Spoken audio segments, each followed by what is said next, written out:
Qui es-tu et où sommes-nous? Alors, je suis Pascal Tissot, hein, je suis la 11e génération de viticulteurs dans la même maison.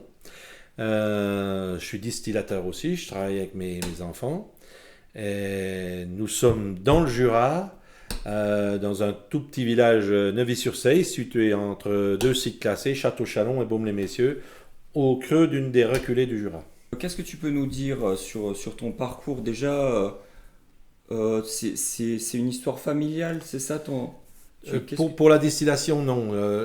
J'ai racheté il y a 25 ans une affaire de distillation à mon prédécesseur, euh, un peu par passion, parce que j'étais très intéressé, puis là, l'occasion s'est présentée, et puis ça venait compléter notre travail de viticulteur. Et donc j'ai fait l'acquisition de cette distillerie, qui, pour l'essentiel, distille des mares, hein. On distille des mares à façon pour les autres viticulteurs jurassiens, et des fruits pour les particuliers. Enfin, on distille pas mal de choses, mais on n'était pas du tout destiné à faire des whiskies, hein. Alors, l'idée de faire des whiskies nous est venue parce que ma fille m'a offert une bouteille de whisky vieilli en fût à vin de paille, qui était fait par une dame en Bretagne. Alors, elle m'avait offert ça pour dire, tiens, ça doit être pour le fun. Mhm. Et finalement, ça s'est avéré très très bon. J'ai pris contact avec la dame pour voir qui c'est qui lui a fourni le fût. Je voulais savoir comment ça s'était passé. Elle m'a expliqué la chose. Et en parlant avec un collègue brasseur, on a eu l'idée d'essayer. Je me suis dit, bon, on risque pas gros. Je fais un brassin, tu le distilles et on le met en vieillissement à faire vin de paille. Et on a beaucoup dégusté, hein. On a beaucoup, on s'est bien occupé de la dégustation. Et au bout d'un moment, on s'est dit, c'est pas mal, on va tester quelques bouteilles à la vente. Et donc, ça a été un engouement sur le produit, quoi. Alors, de là, on a dit, bon, on va démarrer une distillation, quoi, un peu plus professionnelle, disons.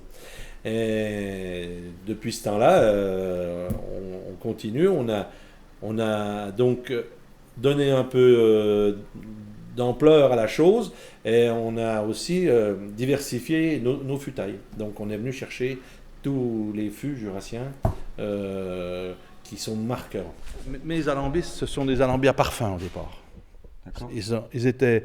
Donc ça, mon prédécesseur, il l'a acheté à la foire de Lyon en 1923. Il était destiné à Grasse, hein, Oui, oui. hein, pour les Particulier. parfums, pour distiller de la lavande. Et puis lui, il a observé ça, il a dit ça devrait fonctionner pour nos mares, parce que les mares, donc on les charge sur des paniers, tu vois, comme ça, hein, D'accord. pour pouvoir les ressortir surtout. Alors la lavande c'était pareil, il faut pouvoir la ressortir après, hein. Donc tu mets dedans, tu envoies la vapeur traverse la matière, Mhm. on dirige les alcools sur les deux colonnes. Et c'est là qu'est le secret de l'alambic, c'est que ça c'est un brevet, dedans il y a des anorachiques. Ce sont un peu comme des pierres de céramique ou de lave si tu veux, Ouais. percées, qui turbulent la vapeur, tu vois. Elle Elles fixe. freinent la vapeur. Et du coup, elle fixe bien les éthers, les eaux lourdes. Tout ce qui est dérangeant dans les alcools, c'est bien fixé là. Tout ce qui fait mal à la tête. Voilà. Et du coup, quand ça arrive dans le serpentin, c'est déjà tip-top. Et on a des arômes sortis d'alambic sensationnels. Et c'est chauffé Là, comment? donc, on a une génératrice à gaz, hein, qui est À gaz. dans un local, donc qui nous envoie de la vapeur. On envoie à peu près à 160 degrés, hein. Et donc la vapeur arrive par le bas, traverse la matière, hein, sort, donc on a des couvercles au-dessus, hop, et on dirige par nos vannes, on dirige sur nos colonnes, c'est, si tu veux, en circuit fermé. C'est-à-dire qu'on a un vase en distillation, un vase qui pousse celui qui distille, et un vase en chauffe. Le vase qui distille, il n'est jamais chauffé, si tu veux. Il est chauffé par le précédent, pour que la vapeur arrive tranquillement dedans et qu'on récupère bien les alcools de moindre degré qui étaient dans le précédent. On ne perd rien, quoi. Voilà. D'accord, donc Toute la journée, on est en circuit fermé, quoi. Ça D'accord. tourne en circuit fermé. et comment tu tries alors le cœur de chaux et tout ça? Eh bien, là, donc, au départ de la distillation, les premiers litres, on les élimine, hein, mais on n'a pas si tu veux, comme on n'a pas de finale, il n'y a pas de dernier litre. On coupe à 50 degrés, on coupe, si tu veux, puisque ça repasse sur le suivant. Voilà, c'est plus facile pour nous. D'accord, ok. C'est là aussi que tu prends de la qualité, parce que tu n'es pas obligé d'être toujours en dégustation, de voir où en est le goût, quoi. Là, tu sais que le matin, tu en élimines, et après, toute la journée, tu es sur une régularité, quoi. D'accord, ok. Ouais, voilà. Oh. Non, là c'est vraiment, pour moi, c'est la Rolls, c'est ces deux épurateurs, là. Voilà, c'est ça qui est le top. Et donc, tu distilles tout ici, et après, tu mets directement en fût. Voilà, et on met en fût. Et tu pars dans ton Voilà, on met en fût. Donc là, le whisky peut des fois attendre quelques jours d'être mis en fût, parce qu'il faut qu'on soit en corrélation avec le fût, quoi. Si tu veux, il faut que le fût soit prêt. Hein, si le viticulteur me dit je vais vider telle semaine, moi je me débrouille pour avoir du whisky, pour que lui, le jour où il vide, il m'appelle, on va chercher le fût, et là on a de quoi le remplir. Il ne faut jamais qu'on manque de whisky, il faut toujours qu'on en ait quelques fûts d'avance pour que quand les fûts sont vides, on soit prêt à les remplir. Parce que là, ça n'attend pas. Surtout qu'on ne veut pas, si tu veux, pour pas qu'un fût s'abîme, on met du soufre dedans. Hein. Et c'est ce qu'on ne veut pas, nous. On veut justement pas on veut qu'on soit sorti du produit pour vraiment capter tout ce qui avait de bon dans ce fût-là. Ouais, on veut pas qu'il soit encore humide de l'ancien produit. Et des fois, par exemple, sur les pailles, on a même des lits. Toi, le gars, il l'a tiré au clair, donc il reste les lits au fond. Alors là, on est heureux comme tout, parce que les lits, c'est vraiment la matière, si tu veux, du produit qu'il y avait dedans. Donc on est content parce que ça va faire un beau mariage, quoi. Voilà. Ok. Hein. Ok. L'alambi, ça ne tolère pas l'à peu près, quoi. Voilà. Il faut être là, il faut être performant. C'est-à-dire que toi, on a chacun le nôtre. Dès qu'on va sur celui de l'autre, il faut réfléchir, tu vois, parce que c'est pas la même machine. C'est le même principe, hein. Mais tout de suite, tu n'es plus sur ton alambi, tu n'as pas les mêmes bruits. Toi, ça s'écoute aussi un alambi. Hein. On sait, nous, sans regarder, on sait à quelle pression on est, au bruit. Tu vois. On sait où on en est dans la distillation. Enfin, voilà, c'est vraiment c'est une brosse à dents, c'est perso. Donc ça, c'est le dernier qui est sorti de l'usine d'Avier en 73. Voilà. Lui, c'est l'ambulant. Lui, c'est l'ambulant. Hein. Alors, c'est le même principe, hein, exactement la même chose, sauf qu'il a un vase de plus, c'est un 4 vases. Et ce brevet, donc Blavier, a été perdu. L'usine a été vendue au chantier de l'Atlantique. Et au fur et à mesure des reprises des chantiers de l'Atlantique, ainsi de suite, tout a périclité et le brevet est perdu, quoi. Pour le moment, on ne sait pas ce qu'il est devenu, quoi. Alors, il y a encore quelques alambis, donc j'en ai 4 chez moi déjà, hein, de la même usine. J'en ai déjà racheté 4. Il m'en manque plus qu'un qui est chez un particulier, mais qui le garde par rapport aux souvenirs de son père, quoi, qui était distillateur. Hein. Mais autrement, j'aurais racheté tout ce qui a été produit dans l'usine. Voilà, comme alambic. Ah, donc il n'y a personne d'autre en France qui utilise les mêmes alambics que toi? Non. Ok. Voilà. Ah. On a 4 vieillissements différents en ce moment. Oui. Donc on a vieillissement en fût à vin de paille, donc c'est un liquoreux jurassien genre sauterne. On a un vieillissement en fût à Macvin. Macvin, c'est un vin de mutage, un type Pinot des Charentes. Et on a un vieillissement en vin jaune, donc c'est un vin typiquement jurassien, avec un vieillissement assez long, de plus de 6 années, et qui nous fait des whiskies plus secs, mais très aromatiques. Et un dernier fût sur un vieillissement d'un rouge spécifique du Jura, un cépage Trousseau, et qui nous fait un whisky très fruité. Voilà. Nous, ce qu'on voulait faire, on voulait pas faire du whisky pour faire des whiskies, je veux dire, comme les autres. On voulait justement être marqué Jura. Oui. Donc, on a des vins spécifiques, hein, les vins que je viens de te citer, là, c'est tout des spécificités. Et on s'est dit que ce serait intéressant de voir ce que donnaient les alcools dessus. Puisque, par exemple, les Écossais cherchaient beaucoup de Fructoxeres pour faire vieillir leur whisky. On s'est dit que nous, avec nos vins jaunes, ça pouvait être intéressant. Et de fait, ça a démontré que vraiment, il y a une aromatique qui est vraiment intéressante et puis surprenante, quoi. Hein, et qui plaît aux Jurassiens, quoi. Ils aiment déguster des whiskies qui sont fabriqués ici et puis vieillis dans nos fûts, quoi. Et en plus, contrairement aux Écossais qui prennent des fûts en Espagne, voilà. Toi, tu es vraiment local, quoi. Voilà, on est fût local. Et puis en plus, on est single cask. Hein, c'est que du jour de la distillation à la mise en vente des bouteilles, le whisky est dans le même fût avec une mise en bouteille fût par fût. Hein. Voilà, on ne met qu'un fût à la fois. Donc c'est tous des petits lots de 300 bouteilles à peu près, toutes numérotées, pour amener un souci de qualité. Pour ce qui est du Trousseau, c'est le seul cépage rouge dont on a un vieillissement dessus. Donc c'est un vin rouge aux notes de fruits noirs, mûrs. Là, on a eu la chance d'obtenir un fût du pape du Trousseau, hein, dans le Jura, Jacques Pufnet, qui vient de prendre sa retraite, qui m'a cédé un fût. Et on est vraiment enthousiasmé quant à la dégustation parce qu'il y a une aromatique exceptionnelle sur ce fût-là, quoi. Et en plus, voilà, c'est sûrement un des plus grands vignerons en Trousseau du Jura. À quoi ça sert en fait de mettre le whisky dans un fût? Qu'est-ce qui se passe en fait quand on met le liquide dedans? Eh ben, l'alcool vient capter, par exemple, si on était sur un fût neuf, on aurait des notes boisées.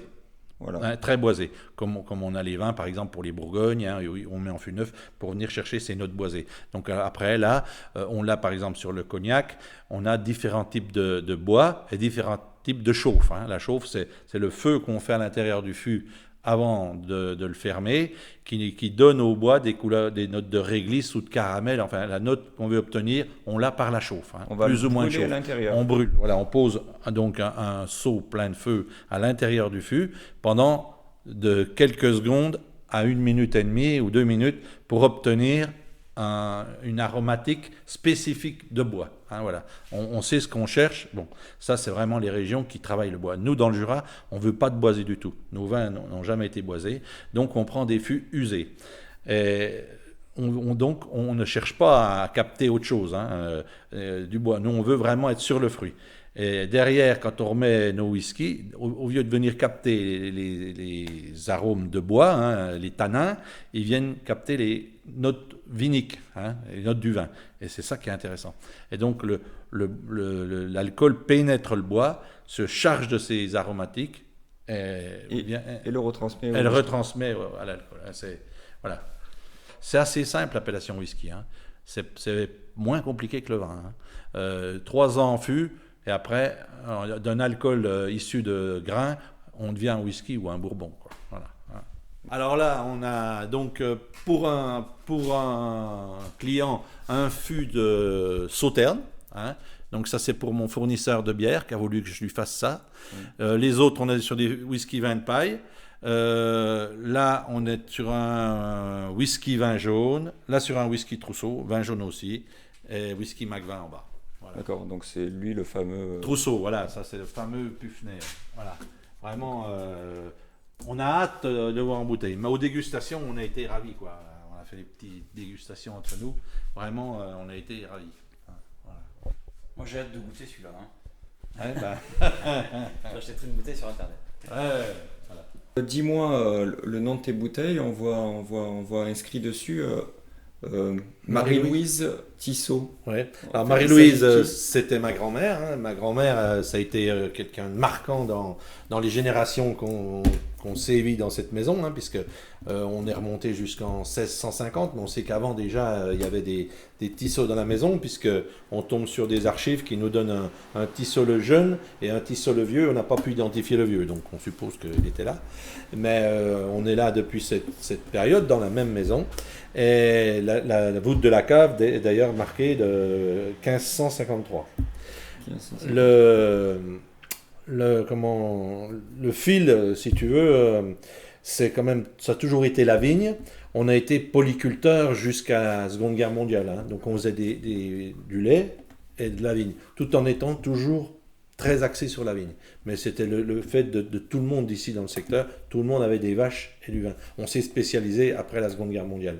Hein. Et ma grand-mère était une figure parce que, si tu veux, elle a été veuve pendant la Seconde Guerre avec ses 2 enfants, donc mon père et mon oncle, prisonniers en Allemagne. Ce qui lui a fait tenir les rênes de la boutique et de main de maître. Elle était vraiment une femme à poigne. Moi j'ai été le chouchou, hein, donc j'ai moins dérouillé que mes frères et sœurs, mais c'était vraiment une personnalité et on a lui faire un petit clin d'œil en la mettant sur nos étiquettes, quoi. Et donc en plus on la déguise un petit peu au fil de nos pérégrinations dans les Ouais, différentes je vois. régions d'où proviennent les alcools. Hein. Bah, ça doit Voilà. lui faire plaisir, ouais. Et donc la suite semble assurée avec mes enfants, quoi, qui ont travaillé ensemble, qui je pense vont reprendre la boutique derrière nous, quoi. Tu nous conseilles de commencer par lequel? Alors par le vin de paille, Le vin de paille. parce que c'est le plus doux, et puis la progression est bonne. Si tu veux. Là on est sur 2 sucrés et on finit par un sec. Tu D'accord. vois, c'est Et- la bonne dégustation. Ok. Et il est vieilli combien de temps, lui? 4 Alors là, ils ont entre 3 et 4 ans. 3 et Hein, 4 ans, Voilà, voilà. entre 3 et 4 ans. Et on voit, je veux dire aussi, que par exemple, le vin de paille est très ambré. Tu vois la couleur? Ouais. Très ambré. Tu mets pas de colorant dans tes whisky? Ah non, non, on est sorti de fût. Hein, voilà. Il n'y a aucun ajout de caramel. Hein, aucun ajout. Que tous les autres whiskies sont Oui, au oui, caramel. oui, Hein, c'est je veux vrai, dire, c'est- je parle pas des Français, mais les autres, c'est tous Ouais, caramel. ouais, c'est très bien. Là, on le voit, hein, là, toi, c'est déjà plus discret. L'ambré est plus discret. Et là, le vin jaune, on est vraiment plus clair, quoi. Ouais. On voit déjà que le produit qui est dans le fût marque différemment en couleur aussi. D'accord. Et vous allez voir C'est l'aromatique. Voilà, c'est celui-là.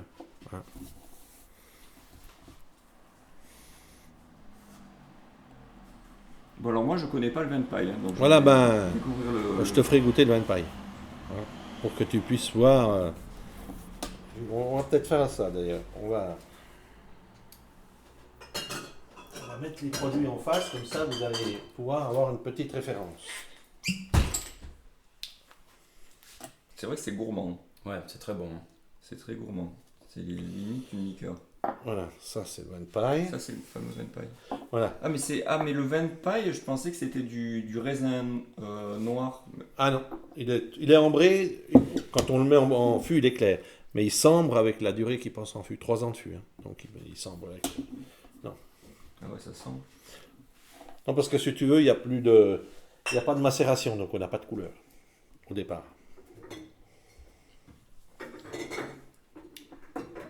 Donc ça, c'est, si tu veux, nous, c'est un produit qu'on marie avec le foie gras, le vin de paille. Ouais. C'est le produit de fête chez nous, mariage avec le foie gras, toujours. Et c'est toujours vendu en bouteille de 37,5. Il n'y a pas de grande bouteille de vin de paille, ça n'existe pas. C'est aussi une particularité jurassienne, si tu veux, c'est qu'on a souvent associé un produit à une bouteille. Je vais vous expliquer au fur et à mesure. Bon, le vin de paille, donc ça c'est le Macvin, hein, cette fois, qui a sa bouteille aussi, marqué Macvin. Si tu veux, on aime bien les identités, parce que on est beaucoup copié, surtout sur le vin de paille. Ouais. Donc on a fait une bouteille marquée vin de paille. Ça en est que si c'est dans cette bouteille-là. Voilà. D'accord. Voilà. Notre bouteille de vin traditionnelle, elle est marquée Jura. Voilà. Hein. Tu vois, elle est originale, plus elle a la marque Jura. Donc, voilà, tu ne peux pas te tromper quand tu achètes des vins du Jura. Ça, c'est la bouteille officielle. Le vin doit être là-dedans. Et on a aussi, donc, pour pousser sur le vin jaune, on a l'originalité d'avoir une bouteille, et seul à avoir une bouteille de 62 centilitres en Europe. D'accord. Parce qu'un litre de vin à la récolte donne 6 ans, 3 mois plus tard, 62 centilitres de vin à la Ah, vente. d'accord, ok. Et c'est un de mes aïeux qui a inventé la bouteille. Voilà. Elle a été faite ici. Hein. Et donc il avait un blason lui marqué avec son nom, Clavelin, dessus. Et donc la bouteille a gardé le nom de l'inventeur, Clavelin. C'est un Clavelin. Ma mère, elle s'appelle encore Clavelin. Voilà. Hein. Et donc elle a le blason Château-Chalon pour les 52 hectares qui sont autour du rocher, là. Hein. Et autrement, elle n'a pas de blason, c'est un vin jaune générique au Jura. Voilà. D'accord. Mais c'est toujours 62 centilitres. Et c'est aussi la seule bouteille qui fasse partie intégrante d'une appellation. C'est-à-dire que tu achètes un Pétrus dans une bouteille Bordeaux, dans une bouteille Bourgogne, c'est un Pétrus. Tu achètes un Bourgogne, une Romanée Conti dans une bouteille d'Alsace, c'est une Romanée Conti. Tu achètes un vin jaune dans un autre flacon que ça n'en est pas. C'est pour ça qu'on a pu conserver notre bouteille, parce qu'elle fait partie intégrante du décret d'appellation. Ils n'ont pas pu nous la retirer. Parce que, donc on a harmonisé avec l'Europe, on a harmonisé tous les volumes, sauf celle-là. Parce qu'elle était vraiment à part. Le produit disparaissait si on enlevait la bouteille. On n'a pas le droit de commercialiser dans un autre volume que 62 centilitres. D'accord. Ok. Voilà. Bon, pour l'instant, je vais rester sur le vin de paille, je vais finir. Et est-ce que tu peux nous dire ce que les bons, parce que nous on est amateurs et on commence juste à s'y intéresser. Ouais. Est-ce que tu peux nous dire ce que les bons arrivent à avoir dans ton whisky au Van Paille? Eh bien, si tu veux, ils y retrouvent les notes du produit. Souvent, donc, ce côté liquoreux, hein, ce côté liquoreux, ouais. pour ça qu'on le trouve deux. Il y a des notes, on trouve des notes autour du miel, qui tournent beaucoup autour du miel. Ah oui, Propolis, tu vois, cire d'abeille, voilà. Alors, pour les vraiment avertis, parce que je ne suis pas un grand dégustateur de whisky, moi, comparé à notre clientèle, hein, parce qu'on a vraiment une clientèle éclairée, d'amateurs avertis, et puis vraiment, qui vraiment sont passionnés, quoi. Alors, ils sont beaucoup plus forts que nous pour découvrir hein, les arômes. Ouais, bah Et oui, donc, oui, oui. là, ils retrouvent, eux, d'abricot sec, ils retrouvent du pain d'épices, voilà. Ils trouvent ça, eux. Que là, bon, sur les alcools, il faut déjà être pointu. Hein. Ouais, Voilà. Mais le miel, maintenant que tu me le dis, le miel, Voilà. par contre, il est facile. à Oui, non, trouver. mais ça, Ouais. ça c'est une note. C'est une note qu'on a bien dans le Van Paille. Ok, donc là, tu me conseilles de. Ça, c'est quoi Ça, c'est le Mac 20. Ça, c'est Le Mac 20, donc c'est cet apéritif similaire au Alors, Pinot ça, des c'est ce qu'on Charentes. a bu probablement les jours précédents. Ah bon? Ouais, du Mac 20. Ouais. Ah oui, c'est bien rare que vous n'en avez pas bu.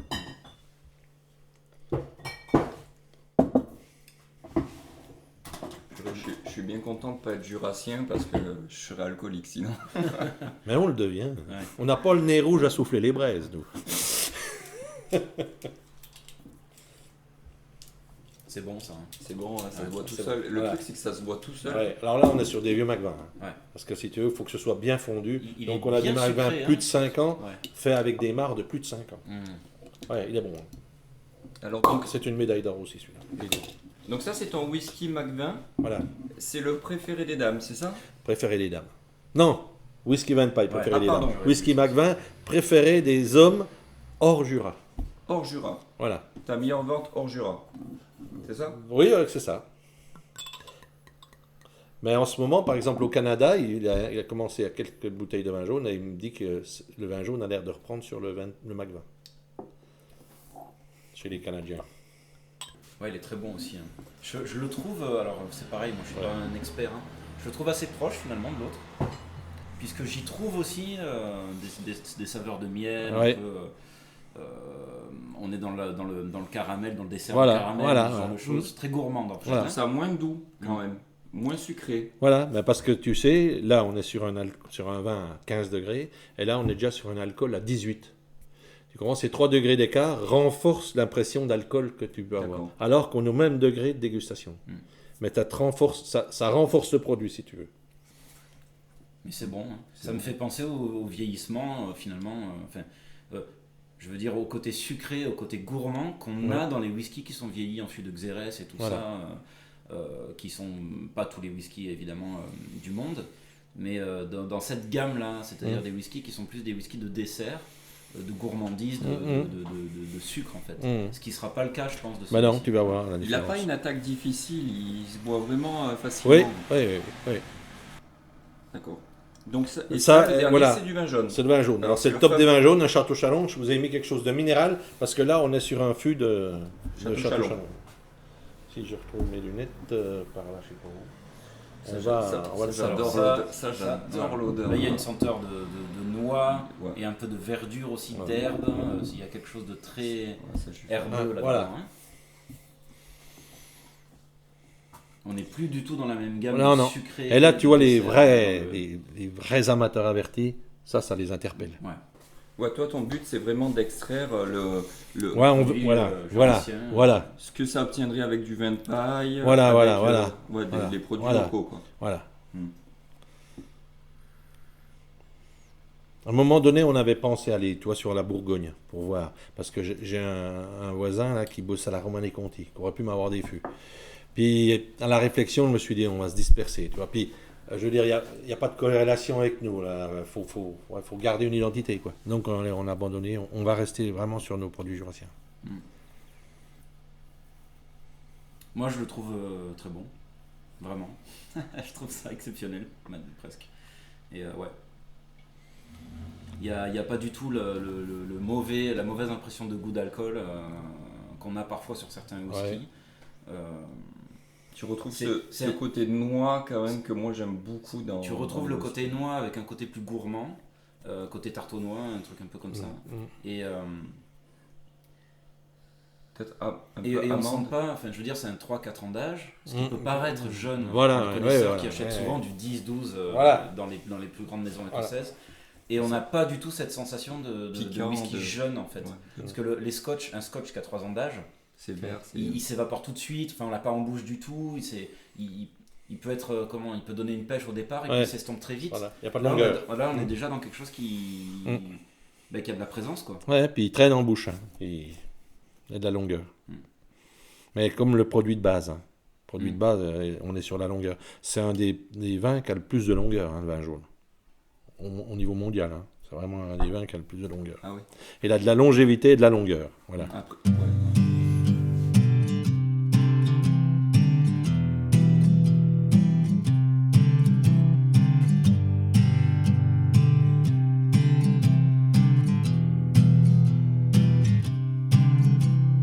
Once here hanging under a green tree, my pen was dry next to my coffee.